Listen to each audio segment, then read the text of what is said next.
चंद्रप्रभु भगवान की वर्तमान शासन नायक श्री महावीर भगवान की संत शिरोमणि आचार्य श्री विद्यासागर जी महाराज की परम पूज्य आचार्य श्री आर्य सागर जी महाराज की परम पूज्य मुनि श्रेष्ठ किशोर सागर जी महाराज की उत्तम आकिंचन्य धर्म की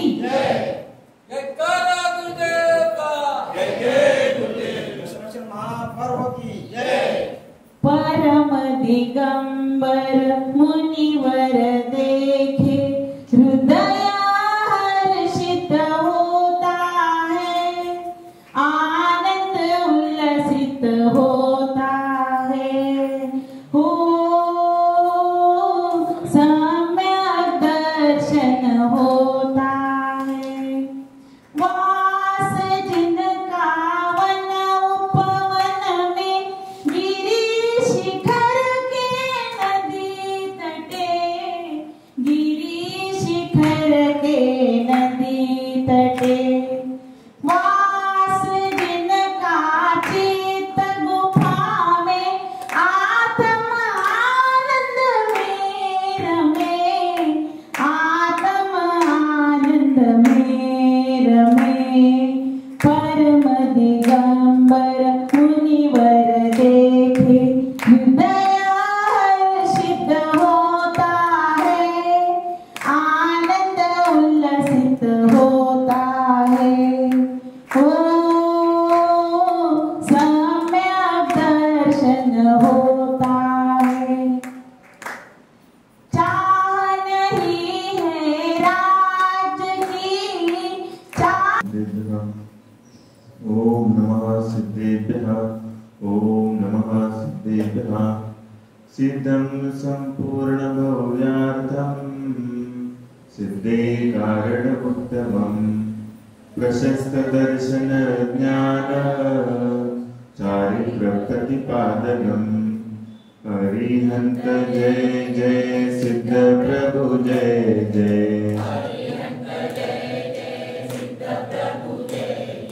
साधु जन जय जय जिन धर्म जय जय।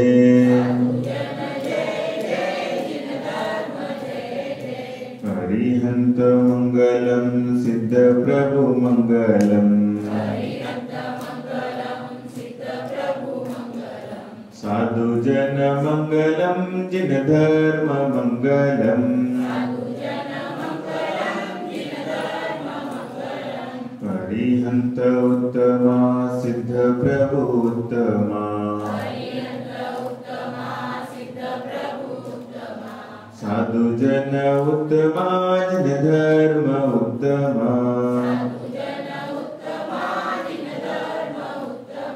हरिहंत शरणा सिद्ध प्रभु शरणा, साधु जन शरणा जिन धर्म शरणा।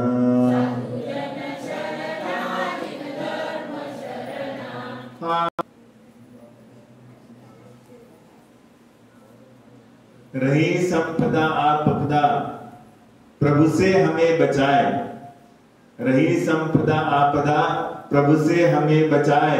रही आपदा संपदा प्रभु में हमें रचाए, रही आपदा संपदा प्रभु में हमें रचाए। बताते हैं कि आज का उत्तम आकिंचन्य धर्म है, और ये आकिंचन्य धर्म अपने को सीख दे रहा है कि संपदा जो है वह आपदा का ही कारण बनती है, क्योंकि ये संपत्ति के कारण ही व्यक्ति क्या करता है, प्रभु से दूर जाता है। और जितना अपन प्रभु से दूर जाते हैं फिर से क्या होता है, दुखों को सहन करने के कारण पुनः ही प्रभु के पास आना पड़ता है। लेकिन जिसके पास संपत्ति कम हुआ करती है वो प्रभु से हमेशा क्या करता है, मिलता जुलता रहता है, प्रभु के पास हमेशा बैठा रहता है। लेकिन जिसके पास संपत्ति रहती है वो संपत्ति रहने के कारण प्रभु से हमेशा दूर भागता रहता है। और इसीलिए आज का आकिंचन्य धर्म अपने को कह रहा है, ये परिग्रह पोट उतार सब लीनो चारित पंथ, निज स्वभाव में थिर भये वज्र नाभि निर्ग्रंथ। बताते परिग्रह का पोट उतार करके संसार में चारित्र को धारण करना चाहिए, और चारित्र को धारण करने वाले ही व्यक्ति क्या बन जाते हैं, निर्ग्रंथ बन जाते हैं।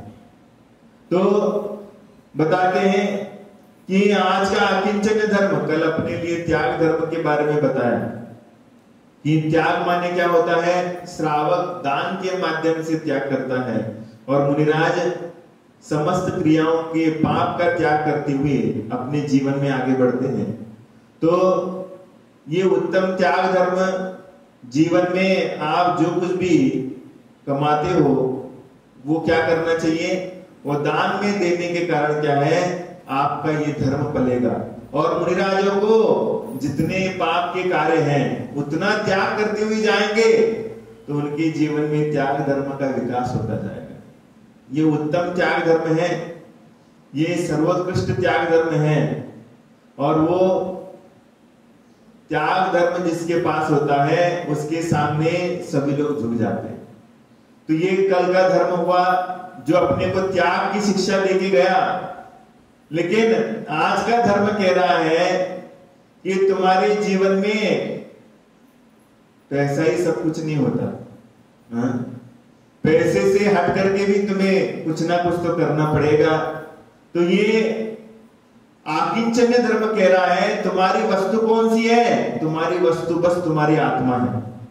आत्मा को छोड़ करके तुम्हारे पास कोई भी जो वस्तु दिखने में आ रही है वो तुम्हारी वस्तु नहीं, और वो तुम्हारी वस्तु हो ही नहीं सकती, क्योंकि जो वस्तु तुम्हारी है वो तुमसे अलग कैसे हो रही, हाँ? जो वस्तु तुम्हारी है वो तुमसे अलग हो नहीं सकती, और जो अलग होने वाली चीज है वो तुम्हारी हो नहीं सकती। हो सकती क्या? जो चीजें तुमसे अलग हो रही है तो वो क्या है, तुम्हारी चीज हो नहीं सकती, और जो चीज अलग नहीं हो सकती क्या है, वो तुम्हारी चीज दूसरे से अलग कोई कर भी नहीं सकता। तो ये चीज समझाने के लिए आकिंचन्य धर्म हुआ करता है। ये 10 लक्षण, जो 10 लक्षण बताते हैं, बरसों हो गए अपन को 10 लक्षण बनाते हुए, हाँ? कई लोग कहते हैं मेरे बाल सफेद हो गए 10 लक्षण बना करके बरसों हो गए 10 लक्षण बना करके, लेकिन जीवन में आज तक एक भी लक्षण नहीं उतरा है। ये सबसे बड़ी विडंबना है। बरसों हो गए 10 लक्षण बनाते बनाते, लेकिन एक भी लक्षण जीवन में नहीं उतरा, हाँ? ना उत्तम क्षमा धर्म को स्वीकार किया, ना मार्दव धर्म को स्वीकार किया, ना आर्जव धर्म को स्वीकार किया। कुछ किया क्या जीवन में? नहीं, बस पूजा कर ली। पूजा करने के बाद जैसे घर में गए वैसे जैसे अपना था वही घोड़ा और वही मैदान, हाँ? वही अपना स्टार्ट कर दिया। लेकिन ये पर्यूषण पर्व में अपन को ये सीख देने के लिए आते हैं कि भैया ये चीजें तुम्हारी है, वो दिखती है, लेकिन दिखने के बावजूद भी तुम्हारी नहीं है, इसलिए बताने के लिए आते 10 लक्षण पर्व। लेकिन अपन क्या करते हैं, अपन बस पूजा कर लिया। कई लोग बस पूजा देखने तक ही सीमित है, उसके आगे बढ़ते नहीं है, हाँ? लेकिन ये देखना और पूजा करने तक धर्म सीमित नहीं है।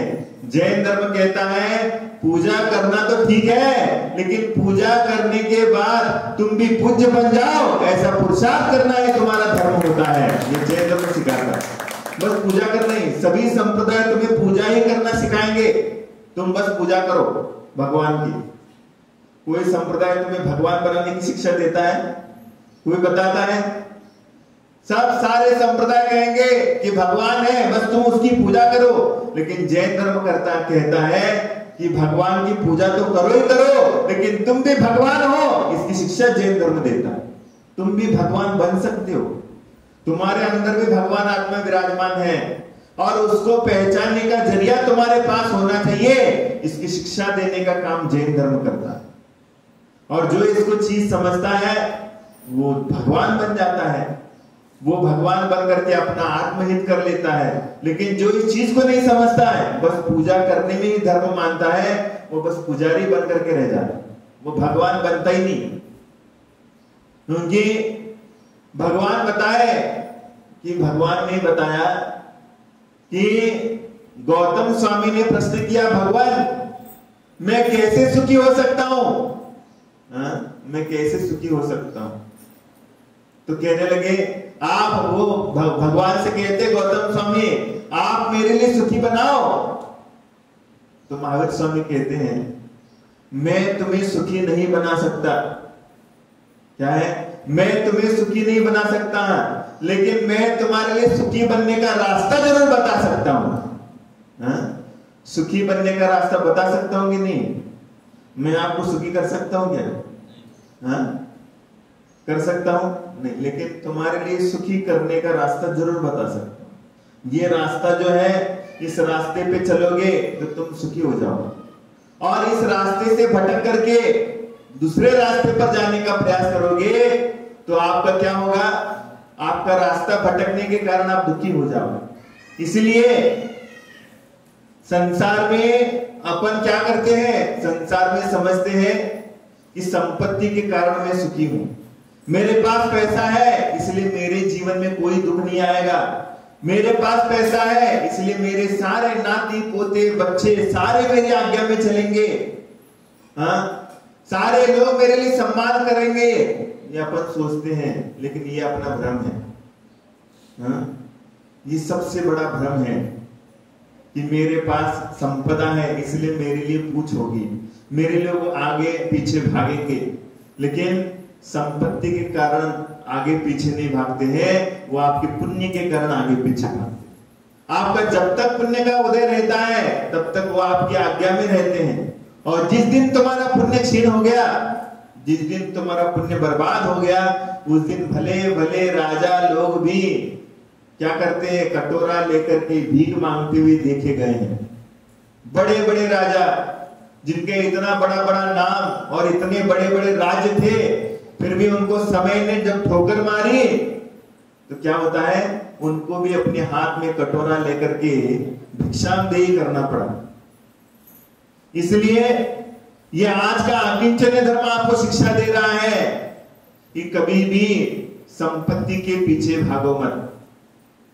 ये संपदा तुम्हारे लिए भगवान से दूर करने के लिए पैदा हुई है। संसार की सारी चीजें जो तुम्हारे पास आई, तुम्हारा घर हो, चाहे तुम्हारा मकान, चाहे तुम्हारा बीवी हो, चाहे तुम्हारा बेटा हो, ये सारी चीजें तुम्हारे पास क्यों आई? क्योंकि तुम्हारे लिए भगवान से दूर कराने के लिए आई कि नहीं आई? जितना आप इन लोगों के पीछे भागोगे उतना समय आप भगवान से दूर खड़े रहोगे, और जितना आप इन लोगों के साथ में नहीं रहोगे उतना ज्यादा क्या होगा? आप इन लोगों के साथ में खड़े होंगे, भगवान के साथ खड़े रहोगे। भगवान के लिए आपका समय बहुत ज्यादा जाएगा। और इसीलिए आज का अकिंचन धर्म कह रहा है कि संपत्ति आपके लिए विपत्ति बनकर के आती है कि उसके माध्यम से व्यक्ति भगवान से दूर भागता है, भगवान से पीछे पीछा छुड़ा करके भागने का प्रयास करता है। और जिसके पास संपत्ति नहीं है, वो संपत्तिहीन व्यक्ति क्या करता है? भगवान के पास हमेशा जाके बैठने का प्रयास करता है। इसलिए अगर मांगने का समय आया तो आप हमेशा प्रभु से याचना करना, हे भगवान मेरे लिए देना हो तो संसार में संपत्ति छोड़ करके सब कुछ दे देना। ये चीजें मांगो, मेरे लिए कुछ नहीं चाहिए, मेरे लिए संपत्ति छोड़ करके बाकी की जो चीजें देना है वो सारे दे दो। ऐसी याचना करोगे तो क्या करेंगे? भगवान आपके लिए भगवान आपके लिए क्या करेंगे? संसार के सारे सुख भी दे देंगे, और सुख देने के साथ संसार की सारी उत्कृष्ट संपदा तुम्हारे चरणों में आकर के गिरा देंगे। इतनी ताकत तुम्हारे अंदर हो सकती है, लेकिन बस भावनाओं को परिवर्तित करना पड़ेगा। जितनी भावनाओं में परिवर्तन आएगा उतने जीवन में चमत्कार होना चालू हो जाएगा, उतना चमत्कार जीवन में आना चालू होगा। इसलिए अपन को आज का अकिंचन धर्म सिखा रहा है कि हर व्यक्ति के माध्यम से कुछ ना कुछ तो सीख जरूर मिल जाती है। हर व्यक्ति के आचरण से कुछ ना कुछ तो सीख जरूर मिलती है, लेकिन उस सीख को लेने वाला आदमी होना चाहिए। बंद पड़ी घड़ी भी अपने लिए कुछ ना कुछ तो सीख देती कि नहीं? बंद पड़ने वाली घड़ी भी अपने लिए 2 बार टाइम बताती है सही, अगर अपना देखने का नजरिया हो तो। उसी तरीके से सारी रात ग्राहक की प्रतीक्षा में बिता देने पर, सारी रात ग्राहक की प्रतीक्षा में बिता देने पर प्रातःकाल निराशा की गोद में सो जाती है वह वेश्या, ये उपदेश देती है कि निराशा संतोष की जननी है। क्या करती है? निराशा क्या करती है? संतोष की जननी है। निराशा के माध्यम से व्यक्ति संतोषी की तरफ भागने का प्रयास करता है, और उसके बाद दूसरी सीख दे रहा है। संसार की हर प्रकृति आपको सीख देती है। ये वृक्ष भी जब पल्लवित होते हैं, तो वृक्ष पल्लवित होते हैं तो आपको शिक्षा देते हैं, ये मेरा सौंदर्य कुछ दिनों का है। ये फूल भी फूलते हैं, एक दिन के लिए फूल जाते हैं, दूसरे दिन क्या हो जाते हैं? दूसरे दिन सिकुड़ जाते हैं। ये शिक्षा देते हैं कि संसार में सुख नहीं है।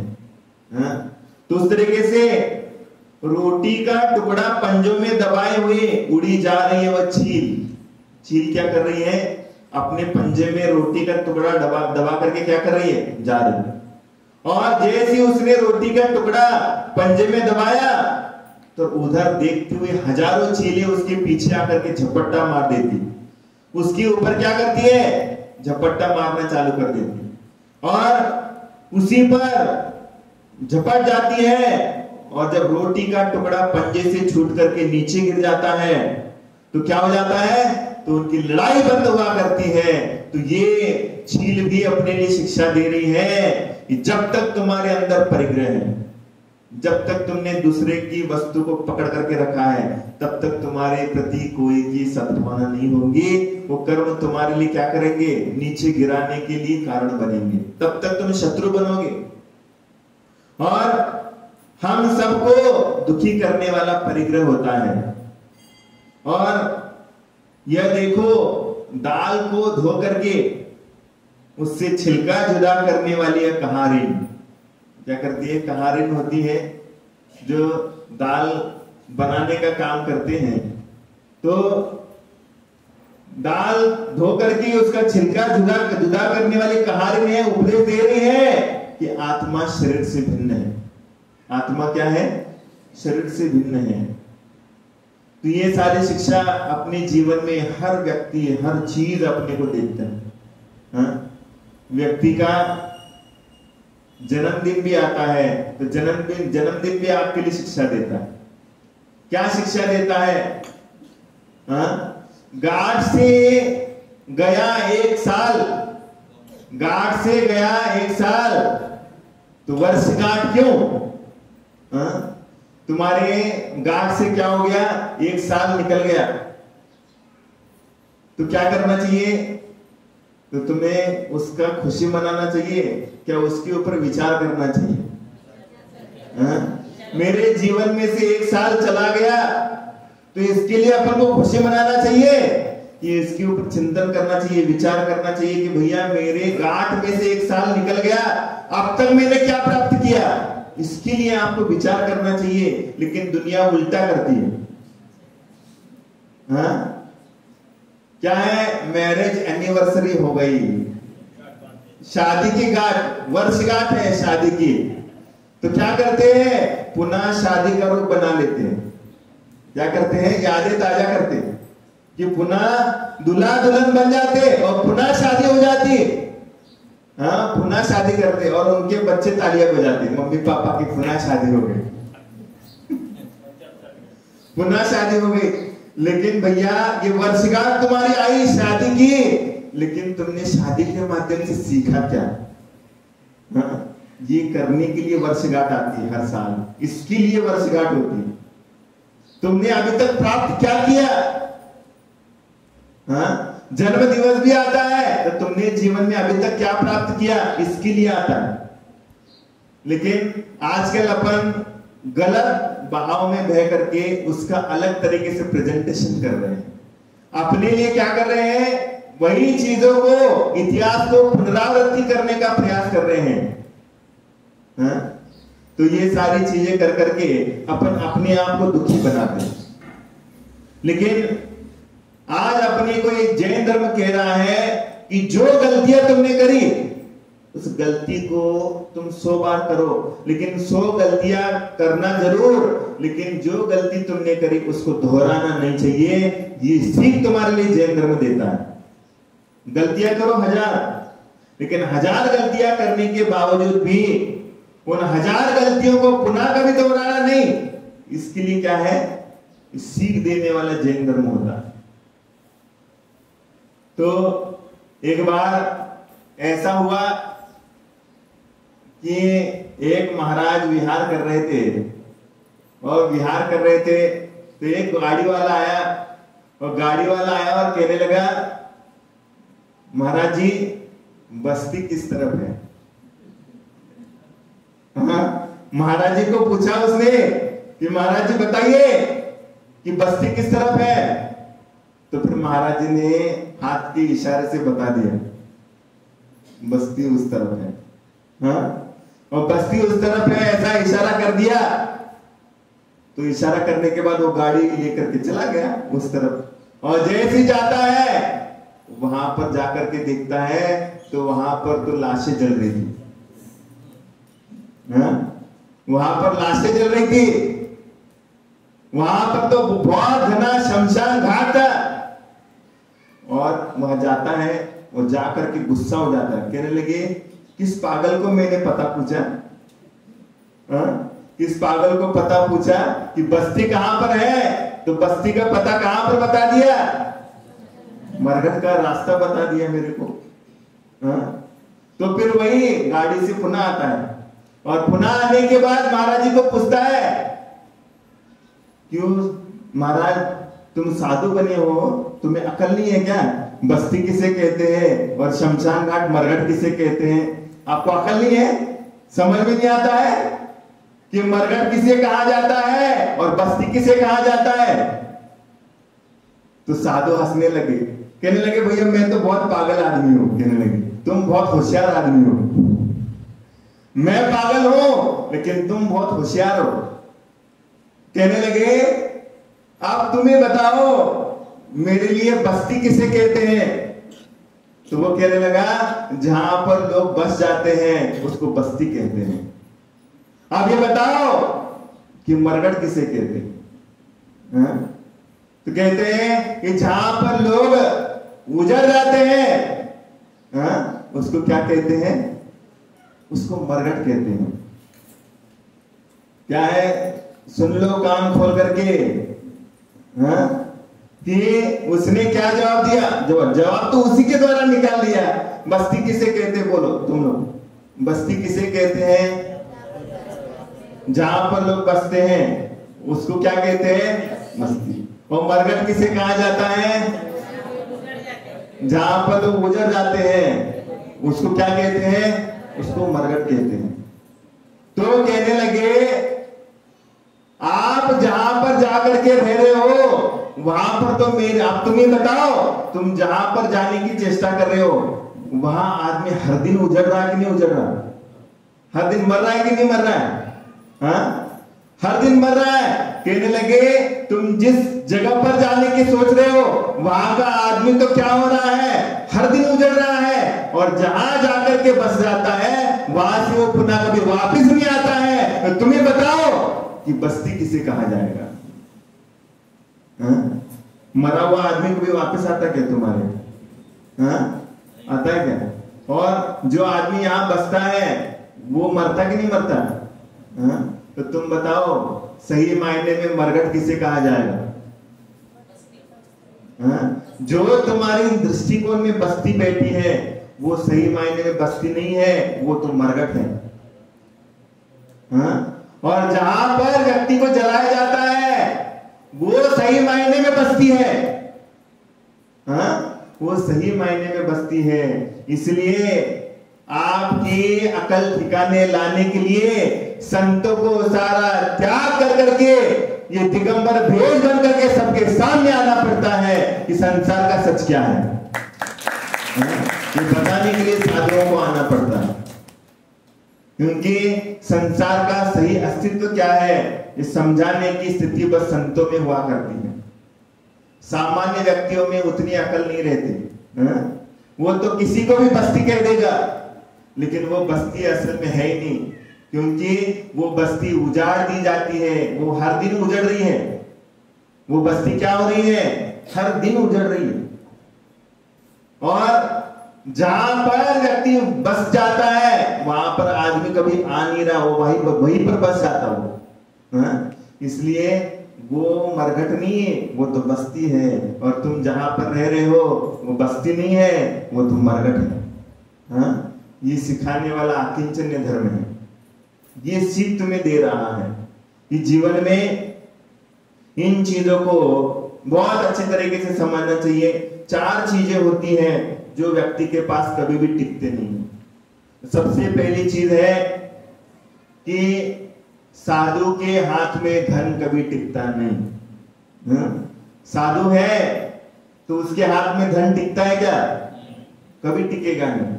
और उसके बाद चलनी होती, चलनी में कभी पानी रहता नहीं। चलनी में पानी टिकता है क्या? नहीं टिकता। उसके बाद श्रावक का मन कभी टिकता क्या एक जगह पर? कल कई शहनाज हुसैन के पास जाके आए होंगे, और आज यहाँ पर जिनेंद्र भगवान के पास आए होंगे। आए कि नहीं आए? कल वहां पर भी देखने गए, और आज यहां पर भी देखने आए हैं। उन्हें कहीं पर स्थिर नहीं है। इसलिए श्रावक का मन कहीं स्थिर नहीं है। कल कोई नया आदमी आ जाएगा, उसको देखने जाएंगे, अरे भैया बहुत बड़ा आदमी है, बहुत बड़ा आदमी है, करोड़ों फॉलोवर्स है उसके। कल कोई जस्टिन बीबर आ जाएगा, पॉप स्टार आ जाएगा, तो उसके गाने सुनने के लिए जाएंगे। कल रामकली आ जाएगी, उसको देखने के लिए जाओगे। कंचनी आएगी, उसको देखने के लिए जाओगे। कल कोई माइकल जैक्सन आ जाएगा,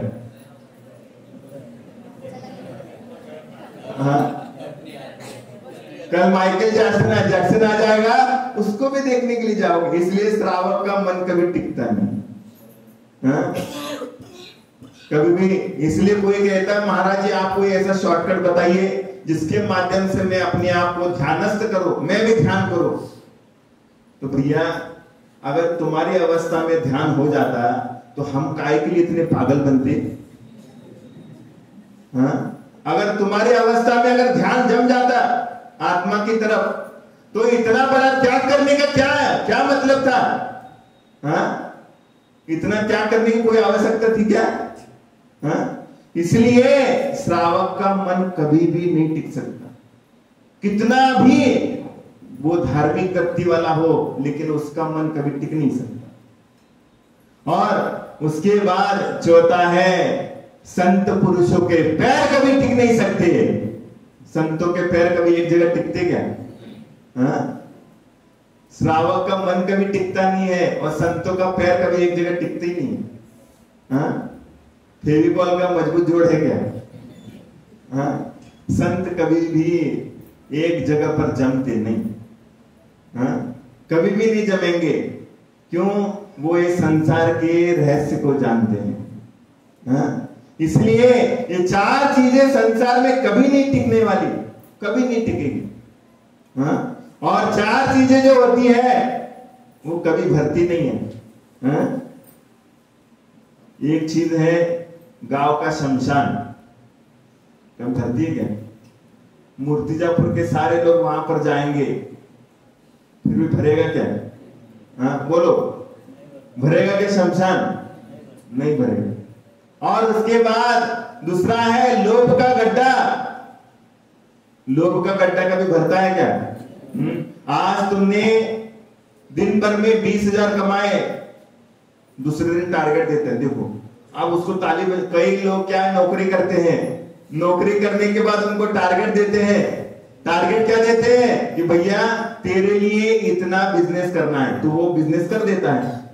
तो भैया अब उसका ताली बजा करके सम्मान करना चाहिए, और उसको दूसरे दिन कम करना चाहिए ना टारगेट? नहीं, आप उसको क्या करते हैं, दूसरे दिन बढ़ा के टारगेट देते हैं। आज तुमने 20,000 कमाए, कल 40,000 करके लिया। मैंने आदमी का लोभ का गड्ढा भरता क्या है? भरता है क्या? हाँ? कल ही नियम नहीं ले रहे थे तुम लोग।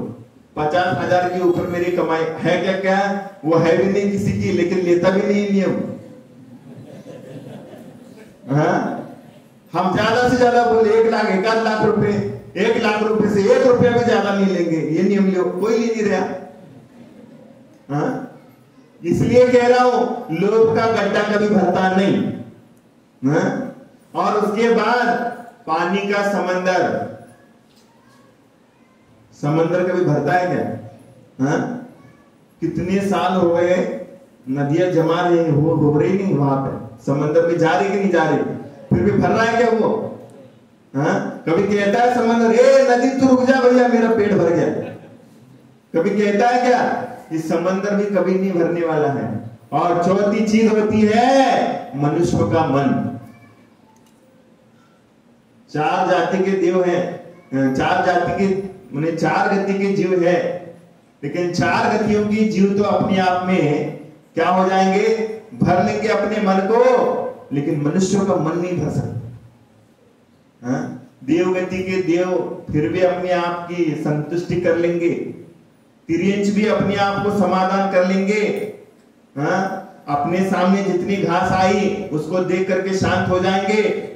नरक गति के जीव है वो भी क्या करेंगे? वो भी कहने लगे परिग्रह के कारण अभी नरक में जाना पड़ रहा है, आप काय के लिए मेरे को चाहिए? हाँ? पिछले जन्म में इतनी करोड़ों की माया जोड़ी इसलिए नरक में जाना पड़ा, अब मेरे लिए सब कुछ नहीं चाहिए, इसलिए उनका भी मन शांत हो जाएगा। लेकिन ये मनुष्यों का मन कभी भरने वाला नहीं, कभी नहीं भरेगा। हाँ? तो ये 4 चीजें अपन को बहुत अच्छे से समझना चाहिए। और ये जीवन को समझाने के लिए यहां आता है, अंग्रेजी में 2 शब्द हैं, एक होता है AND एंड और दूसरा है END एंड। हाँ? 2 शब्द हैं। मैं ज्यादा पढ़ा लिखा नहीं हूं। हाँ? मैं तो कह रहा हूं संसार से जितने अनपढ़ लोग हैं, हाँ? वो अनपढ़ लोगों में से सबसे लास्ट का नंबर मेरा। मैं ज्यादा पढ़ा लिखा हूं ही नहीं, सबसे लास्ट का नंबर मेरा, और सबसे होशियार लोगों में सबसे पहला नंबर तुम्हारा। हाँ? सबसे ज्यादा होशियार जो होंगे, हाँ? टॉप ऑन टॉप में, उसमें नंबर तुम्हारा। हाँ? तो तुम बताओ AND एंड का मतलब क्या? हाँ? और चाहिए? हाँ? और है और चाहिए। और END एंड का मतलब क्या है? हाँ? एंड माने क्या हो गया? बस अब और नहीं चाहिए। क्या है? एंड माने क्या है? बस अब मेरे लिए और नहीं चाहिए। तो इसलिए कह रहे हैं जो AND एंड है वो संसार का प्रतीक है, और END एंड है वो मोक्ष मार्ग का प्रतीक है। ये समझना चाहिए। इसलिए जीवन को एंड से चालू करके एंड की तरफ ले जाने का जो मार्ग होता है वो सही मायने में मोक्ष मार्ग हुआ करता है। हाँ? तो इसलिए संसार में सारे लोग जीते हैं, लेकिन बदनाम गधे को करते हैं। क्या करते हैं? गधे को, सबको गधा कहा जाता है, कुछ काम नहीं किया, क्यों बे गधे? हाँ? लेकिन गधे का अर्थ भी बहुत रहस्यपूर्ण, क्योंकि है वो गधा, इसलिए तो उसको गधा कहा जाता है। तो गधा माने क्या? गा माने गलत। क्या है? गा मीन्स गलत, और धा माने मीन्स धारणा। जो गलत धारणा में जीता है वो गधा हुआ करता है। जो गलत धारणाओं में जीता है वो गधा है। तो कैसी गलत धारणा में जीता है? तो जब वो पंचम स्वर में बोलता है, जब वो आलाप भरता है ना पंचम स्वर में, हाँ? गधा जब चिल्लाता है तो वो अपने आप को लता मंगेशकर से कम नहीं समझता, अपने आप को लता मंगेशकर से कम नहीं समझता। और जब धूल में लोट पोट हो जाता है, जब धूले में लौटता है ना ऐसे, धूल में लोटपोट हो जाता है तो अपने आप को अमिताभ बच्चन का बाप समझता है। क्या समझता है?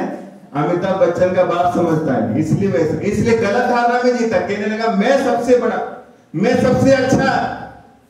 तो ये धारणा में जीने वाले लोग होते हैं, इसके कारण आकिंचन्य धर्म को प्राप्त नहीं कर सकते।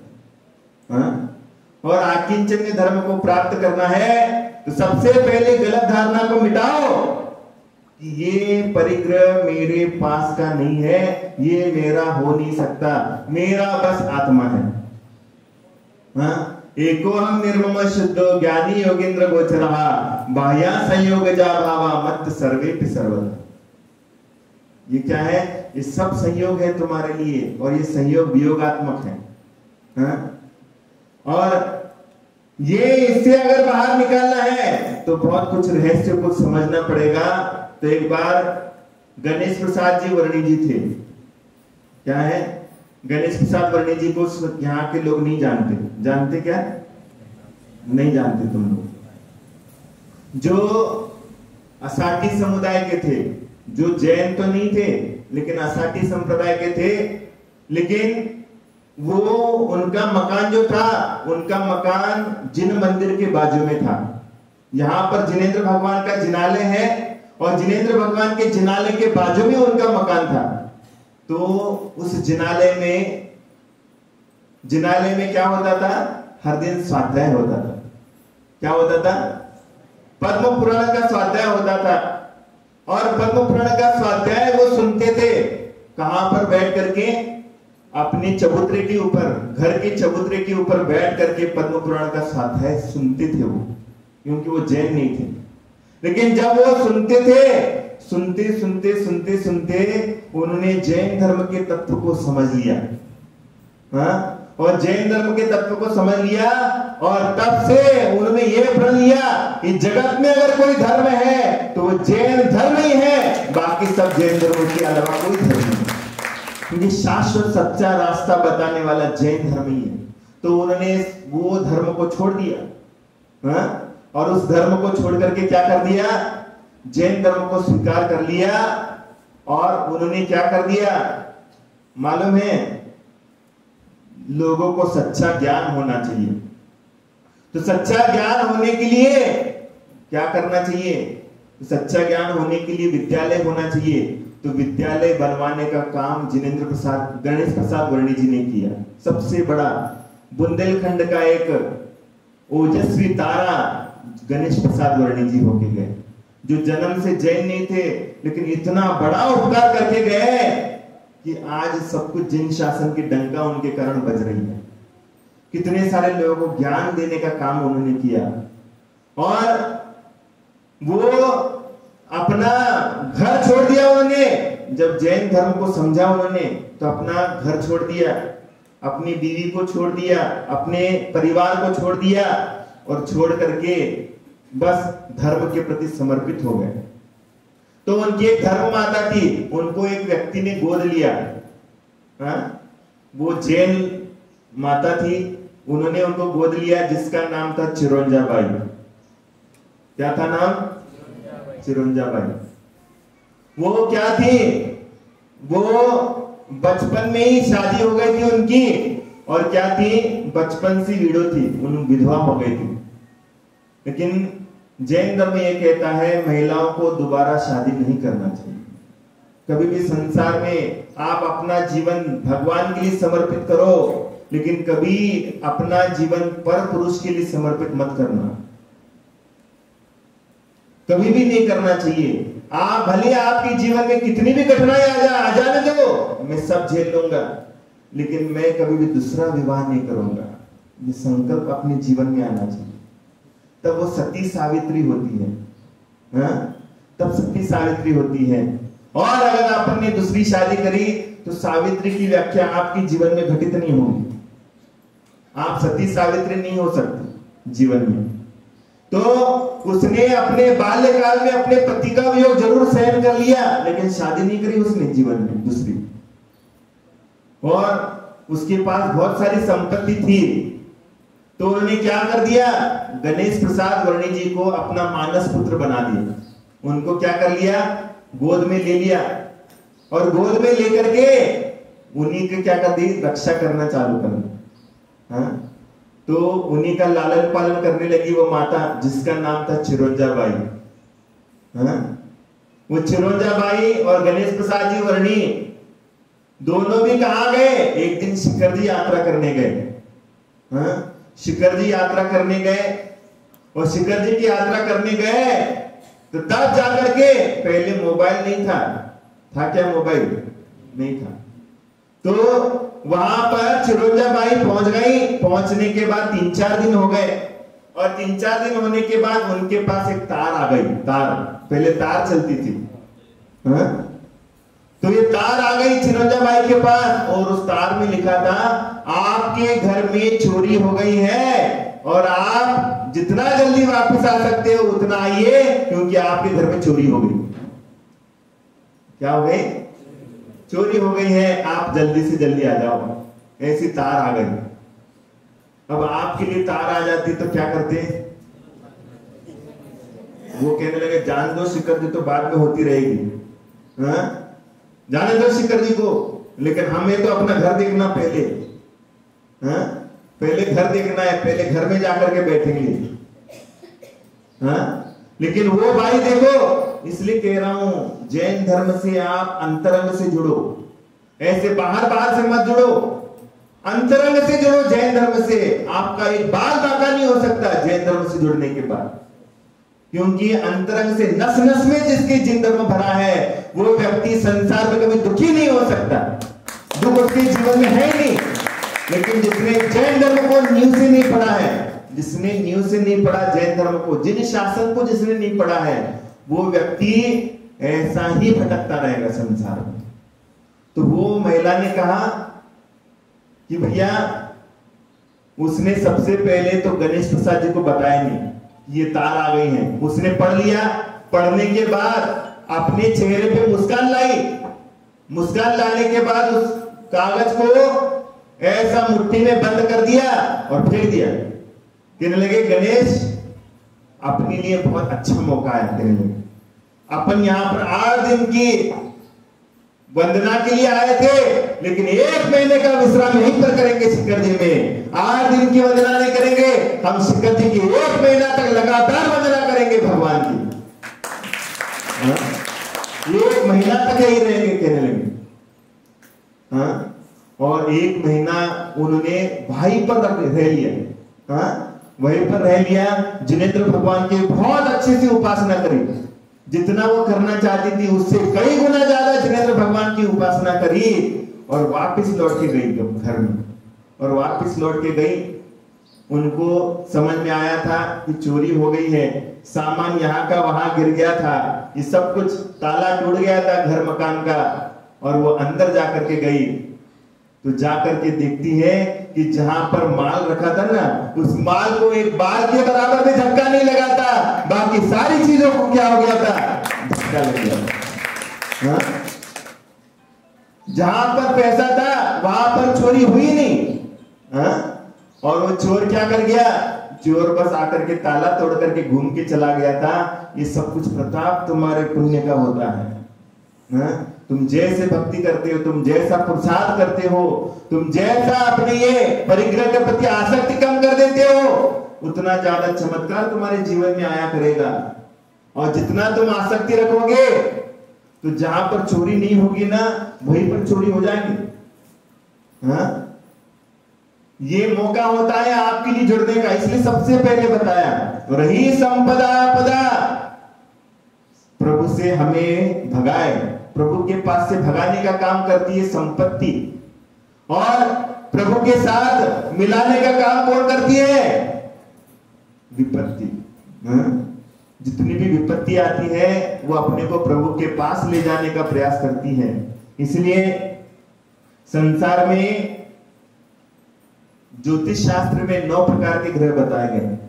कितने ग्रह हैं? 9 प्रकार के ग्रह हैं। लेकिन ये 9 ग्रह किसके द्वारा संचालित होते हैं मालूम है? हाँ? किसके द्वारा संचालित होते हैं? 10वां सबसे बड़ा ग्रह होता है जिसका नाम परिग्रह। हाँ, जिसका नाम परिग्रह। परिग्रह माने जानते हो, तुम्हारी संपत्ति के प्रति अटैचमेंट। तुम्हारी जितनी संपत्ति के प्रति अटैचमेंट होगी उतना ज्यादा ग्रह तुम्हारे लिए गलत काम करेंगे, गलत असर दिखाएंगे। हाँ? कहने लगे महाराज जी आपके पीछे भी ये ग्रह लग जाते क्या? हाँ? हमारे भी पीछे ग्रह लग जाते क्या? तो भैया जिसके पीछे परिग्रह नहीं है उसके पीछे ग्रह क्या करेंगे? हाँ? जिसके पीछे संपत्ति नहीं है, जिसके पास संपत्ति नहीं है, उसका क्या बाल बाका करेंगे ये लोग? हाँ? लेकिन जिसके पीछे संपत्ति है उसके प्रति उसका तो जरूर कुछ ना कुछ तो नुकसान हो जाएगा। इसलिए ये परिग्रह को कंट्रोल करो, परिग्रह की आसक्ति कंट्रोल करो, तब जाकर के तुम्हारे लिए कोई भी चीज नुकसानदायी नहीं होगी, और तब जाकर के आपको ये चीजें समझ में आएंगी। आदमी धीरे धीरे आसमान में पहुंच रहा है। क्या कर रहा है? आदमी धीरे धीरे धीरे आसमान पे चल रहा है। आसमान में पहुंचने का प्रयास कर रहा है। तो क्या है? बेंगलोर में 20 मंजिला इमारत है। क्या है? बेंगलोर में 20 मंजिला इमारत हो गई। दिल्ली में 30 मंजिला इमारतें हैं। हाँ? दिल्ली में अरे कितनी बड़ी 30 मंजिला इमारत है। बॉम्बे में जाओगे 40 मंजिला इमारत है, 40 मंजिला इमारत। और लंदन में जाओगे 100 मंजिला इमारत है। तो क्या है? लंदन में जाने के बाद 100 मंजिला इमारत, और इसके आगे अमेरिका में जाओ, अमेरिका तो चांद में जाकर के पहुंच गया। हाँ? अमेरिका क्या हो गया? चांद में जाकर के पहुंच गया। लेकिन सच भी है, लेकिन सबसे बड़ा सच ये है, ऊंचे लोग ऊंची बेईमानी। हाँ? ऊंचे लोग, जितना ऊंचा व्यक्ति है उतनी ऊंची बेईमानी है। इसलिए ये आपको ये समझना चाहिए कि जितने व्यक्ति आसमान को छूना चाह रहा है वो उतना ही बेईमान हुआ करता है, और जो व्यक्ति जमीन के ऊपर उतरने की चेष्टा करता है वो क्या हो जाता है? वो इज्जतदार आदमी हुआ करता है। ये धर्म कहता है सबसे बड़ा इज्जतदार आदमी वो होता है जो जमीन के साथ रहता है, और जो आसमान में उड़ने का प्रयास करता है सबसे बेईमान आदमी होता है। इसलिए आज का अकिंचन धर्म कहता है कि इन चीजों को सबसे अच्छा समझना। एक प्रसंग में बताना चाहूंगा, भले आपका समय हो रहा, लेकिन कुछ कुछ चीजें मौके पे बताना चाहिए। तो जैसे एक बार एक जैन श्रावक थे। जैन श्रावक बहुत बड़े निष्णात थे, पंडित बनारसी दास जी थे, और बनारसी दास जी का नाम बहुत बड़ा था। वो राजा के दरबार में खजांची थे, तो उनका नाम बहुत बड़ा था, और वो क्या है, समाज सेवा में भी बहुत बड़ा योगदान देते थे। तो उनके पास एक व्यक्ति पहुंचा, वो क्या करता था? वकीली करता था, वकीली। हाँ? पेशे से वकीली करता था। वो कहने लगा, बनारसी दास जी आप पूजा में जितना समय लगाते हो वो पूजा का समय जो है काश आप कम कर दोगे या बंद कर दोगे, तो उतना समय आप समाज सेवा में लगाओगे तो कितने लोगों का भला हो जाएगा। ऐसा कई लोग, दृष्टिकोण देखो समाज का क्या है, लोगों का दृष्टिकोण कैसा रहता है। देखो क्या सोचते हैं कि बनारसी दास जी 2.5 घंटा पूजन करते थे, 2.5 घंटा डेली। तो एक वकील आके बोला, बनारसी दास जी आप ये 2.5 घंटा पूजन में क्यों व्यर्थ में समय लगा रहे हो? वही समय अगर समाज सेवा में लगा दोगे तो कितने लोगों का भला हो जाएगा, कितने लोगों का भला हो जाएगा। तो उन्होंने जवाब दिया, बेटा तुम क्या करते हो? कहने लगे मैं वकीली प्रैक्टिस करता हूं। ठीक है, तो वकीली प्रैक्टिस करता हूं। अब ये बताओ कितनी बार भोजन करते हो? कहने लगा मैं 2 बार भोजन करता हूं। 2 बार में कितना घंटा तुम्हें भोजन के लिए चाहिए? तो कहने लगा मेरे लिए 2 घंटे चाहिए। है ना? और नाश्ता भी करता हूं, कहने लगा नाश्ता भी तो चाहिए मेरे लिए, तो नाश्ते के लिए कितना, आधा घंटा चाहिए। तो कहने लगे नाश्ता के लिए आधा घंटा, भोजन के लिए 1-1 घंटा चाहिए, तो 2.5 घंटे तुम्हारे लिए भी चाहिए। तुम भी ऐसा करो कि काश तुम भी वो समय अगर प्रैक्टिस में लगा देते, कितनी तुम्हारी प्रैक्टिस आगे बढ़ेगी। वो समय अगर तुम प्रैक्टिस में लगा दोगे, तुम्हारी प्रैक्टिस आगे बढ़ेगी कि नहीं बढ़ेगी? तो फिर वकील सोचता है कि मैं कमा काय के लिए रहा हूं, तो वो सोचता है कि पंडित जी मैं अगर भोजन नहीं करूंगा तो मेरा शरीर कैसे चलेगा? अगर मैं भोजन नहीं करूंगा तो मेरा शरीर कैसे चलेगा? तो फिर बनारसी दादी बोलते हैं कि पगले कि तेरा शरीर अगर बिना भोजन के नहीं चल सकता है तो मेरी आत्मा बिना भोजन के नहीं चल सकती। मेरी आत्मा भगवान की पूजा वगैरह कैसे चल सकती है? तो इसलिए अपने परिग्रह की आसक्ति कम करो। अपने लिए भले ही दफ्तर में जाने के लिए आधा घंटा लेट हो जाए तो झूठ बोल लेना, मेरी गाड़ी पंक्चर हो गई थी, तो वो झूठ नहीं है तुम्हारा, लेकिन भगवान के दरबार में पूजा पाठ करना कभी नहीं भूलना, क्योंकि ये दरबार तुम्हारे लिए आगे जन्मों जन्मों तक क्या करने वाला है, पीछे रह करके साथ देने वाला है। और जिस घर में तुम फेविकॉल का चुंबक लगा करके बैठे हो, वो घर तुम्हारा इसी भाव में छूट जाने वाला है। और इसीलिए मैं अंतिम पंक्ति के साथ अपनी वाणी को विराम देना चाहूंगा, चल चाहे कितना भी कर लो इंसाफ होके रहेगा। चल चाहे कितना भी कर लो, एक दिन इंसाफ होके रहेगा। कोयला चाहे छिप करके खा लो, मुंह तो काला जरूर हो जाएगा। कोयला चाहे छिप करके खा लो, मुंह तो काला हो जाएगा। कर्मों के दरबार में देर भले ही है, कर्मों के दरबार में देर भले ही है, मगर अंधेर नहीं है। एक ना एक दिन दूध का दूध और पानी का पानी हो ही जाएगा। एक दिन दूध का दूध पानी का पानी जरूर हो जाएगा। इसी भावना के साथ अपनी वाणी को विराम देता हूँ। जय बोलो महावीर भगवान की।